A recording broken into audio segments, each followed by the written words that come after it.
네, 반갑습니다. 좋은 아침입니다. 오늘 하루도 주님의 은혜 가운데 풍성한 은혜를 누리는 시간 하루 되시기를 소망합니다. 오늘 말씀 같이 보겠습니다. 욥기 12장 13절부터 25절 말씀입니다. 욥기 12장 13절부터 25절 말씀입니다. 제가 봉독하겠습니다.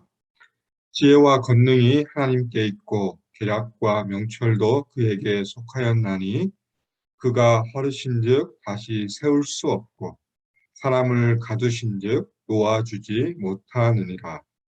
그가 물을 막으신즉 곧 마르고 물을 보내신즉 곧 땅을 뒤집나니 능력과 지혜가 그에게 있고 속은 자와 속이는 자가 다 그에게 속하였으므로 모사를 벌거벗겨 끌어가시며 재판장을 어리석은 자가 되게 하시며 왕들이 맨 것을 풀어 그들의 허리를 동이시며 제사장들을 벌거벗겨 끌어가시고 권력이 있는 자를 넘어뜨리시며 충성된 사람들의 말을 물리치시며 늙은 자들의 판단을 빼앗으시며 귀인들에게 멸시를 쏟으시며 강한 자의 띠를 푸시며 어두운 가운데에서 은밀한 것을 드러내시며 죽음의 그늘을 광명한 대로 나오게 하시며 민족들을 커지게도 하시고 또 다시 멸하기도 하시며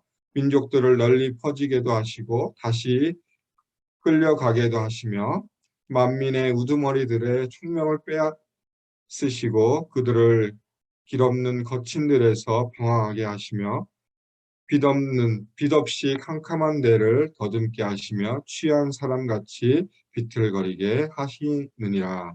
아멘.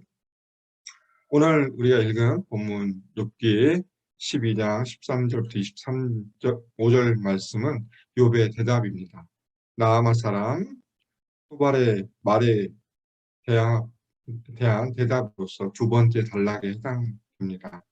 욥은 하나님의 속성에 대해서 이야기하면서 소발에 대해 말에 대해서 변론하고 있습니다. 13절에 이렇게 시작합니다. 지혜와 권능이 하나님께 있고 계략과 명철도 그에게 속하였나니.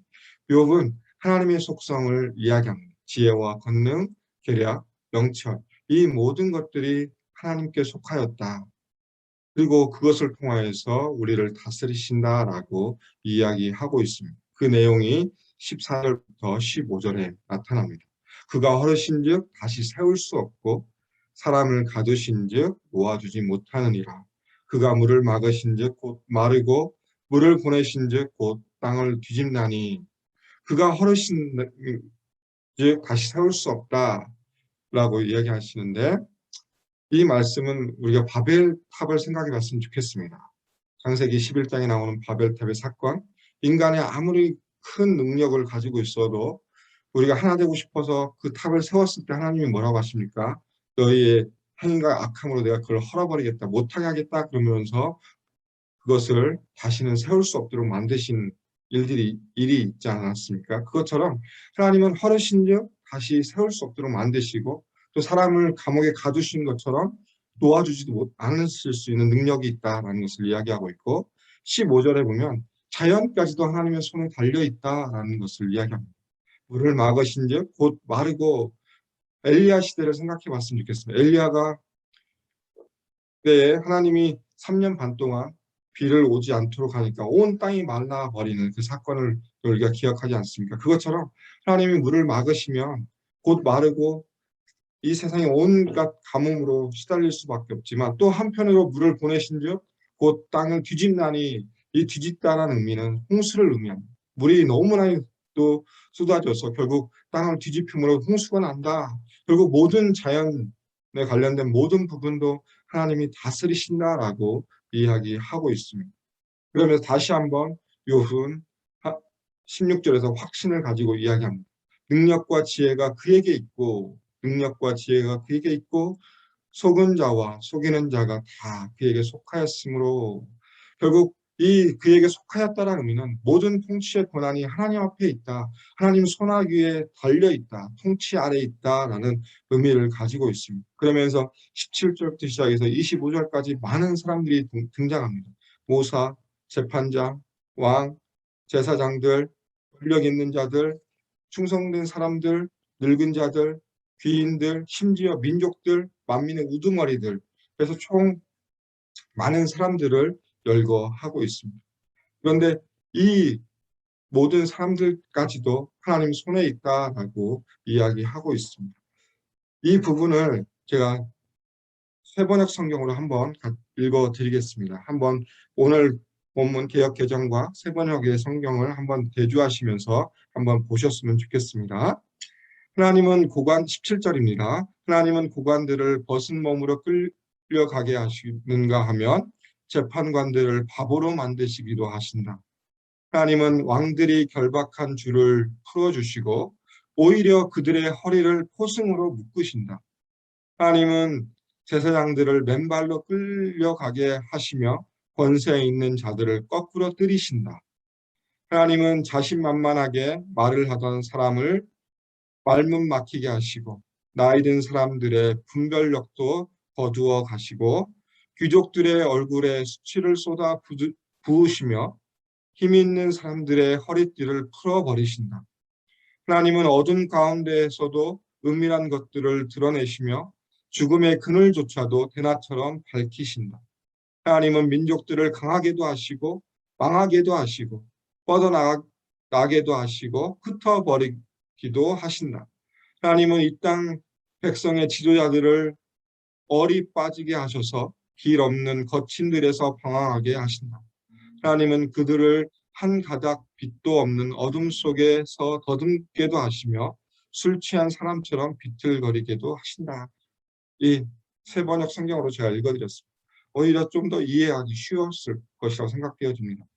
결국은 이 17절부터 시작해서 25절 많은 사람들이 등장하고 심지어 민족들까지 등장하는 그 모든 것 가운데 하나님의 통치 가운데 모든 것이 달려있다라고 분명하게 욥은 이야기하고 있습니다. 그런데 좀 한 가지 우리가 살펴볼 것은 욥이 여기서 말하는 하나님이 사람을 세우시고 또 그 사람을 무너뜨리시고 파괴하시는 그 모습들인데 그 욥의 초점 어디에 있냐면 파괴하는 쪽에 있습니다. 하나님이 분명히 창조하시고 만드셨지만 하나님은 그것들조차도 파괴하실 수 있는 능력이 있다라는 것을 다시 한번 욥은 강조하면서 이 강조점으로 소발의 말에 대해서 변론하고 있는 것입니다. 어떻게 보면 자신이 당하는 고난, 자신이 알 수 없는 고난이 이 하나님이 계획 가운데 있지만 내가 알지 못하는 그것을 위해서 하나님이 내게 이런 파괴적인 능력을 행하시고 계신 분이시다라는 것을 은연중에 드러나는 것이라고 생각되어집니다. 근데 어떻게 보면 이 욥의 그 마음 한편을 이해할 수 있습니다. 왜? 자신의 고난, 고통이 너무 심하기 때문에.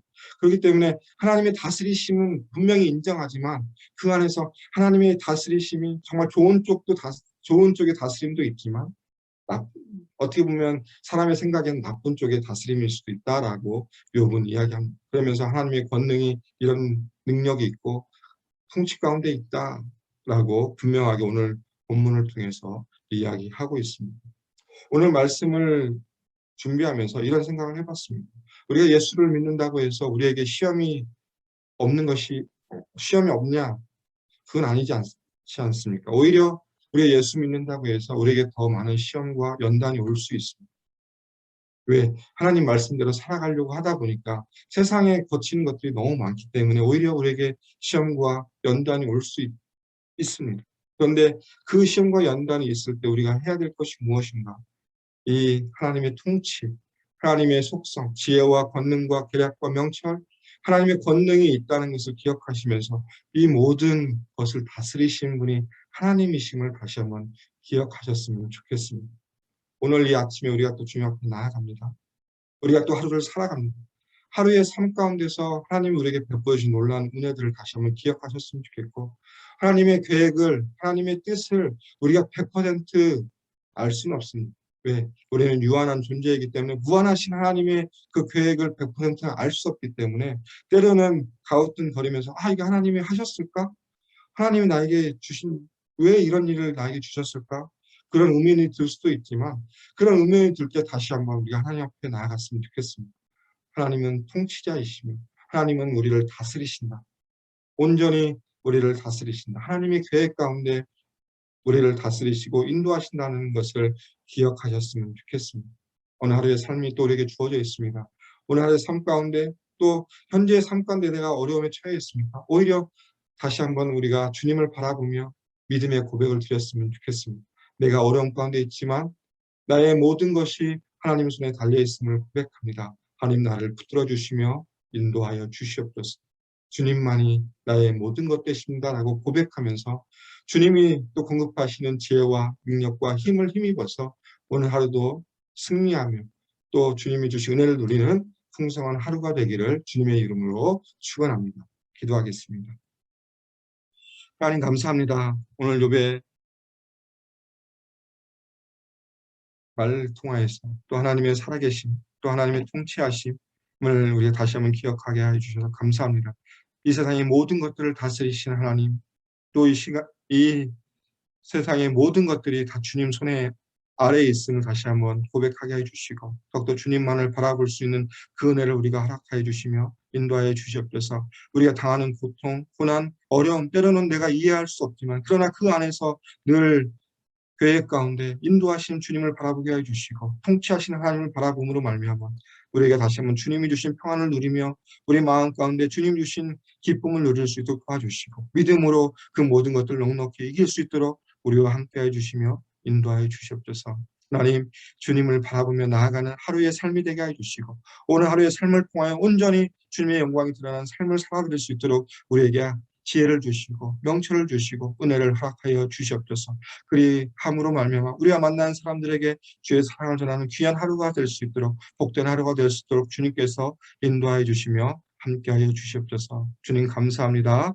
예수님 이름으로 기도드립니다. 아멘. 이 시간 우리 합심으로 같이 기도하고 일상의 삶으로 돌아가겠습니다. 오늘 나눌 기도 제목은 4가지입니다. 첫 번째 기도 제목은 교회의 비전, 예수 산책을 위해서 기도해 주셨으면 좋겠습니다. 말씀 공동체, 제자 공동체, 미셔널 공동체로 세워질 수 있도록 또 이 일들 가운데서 수고하고 애쓰는 모든 우리 리더십들과 또 수고하시는 모든 분들에게 하나님의 지혜가 하나님의 명철이 넘치게 하나님 은혜가 넘칠 수 있도록 하나님 함께 달라고 기도해 주시고 두 번째 기도 제목은 이번 주부터 시작되는 임직자 교육을 위해 기도해 주셨으면 좋겠습니다. 새로 신입으로 또 재임으로 세워진 우리 장로님들, 권사님들, 안수 집사님들 정말 주님 말씀 가운데 잘 또 세워질 수 있도록 이 교육을 통해서 그들이 잘 준비될 수 있도록 기도해 주시고 또 이번 주일에 있을 정책 강의를 위해 기도해 주셨으면 좋겠습니다. 내년에 또 내년에 교회 일들을 놓고 또 회의하는데 우리 장로님들에게 지혜 주셔서 하나님의 은혜 가운데 잘 또 이루어질 수 있게 해달라고 정책 강의를 위해서 두 번째 기도 제목입니다. 임직자 교육과 정책 강의를 위해 기도해 주시고 세 번째는 다음 세대를 위해서 기도했으면 좋겠습니다. 영유아부, 유치부, 어린이, 청소년들을 위해서 정말 이 세대를 본받지 않고 우리 아이들이 마음을 새롭게 함으로 변화를 받아 하나님의 뜻을 분별하는 아이들로 세워질 수 있도록 하나님 말씀 가운데 세워질 수 있도록 우리 아이들을 위해서 같이 기도해 주시고 마지막으로 투병 중인 성도님들을 위해 같이 기도해 주셨으면 좋겠습니다. 특별히 조준걸 집사님을 위해서 우리가 정말 하나님의 그 놀라우신 기적적인 역사를 치유의 능력을 구하면서 같이 기도해 주셨으면 좋겠고 투병 중인 성도님을 기도해 주시고 또 고 김한철 목사님 유가족에게 하나님의 한량없는 함께 하시기를 위해서 같이 기도하겠습니다. 이 4가지 기도 제목을 갖고 같이 우리 합심을 기도하고 기도하신 후에 일상의 삶으로 돌아가겠습니다. 같이 기도하시겠습니다.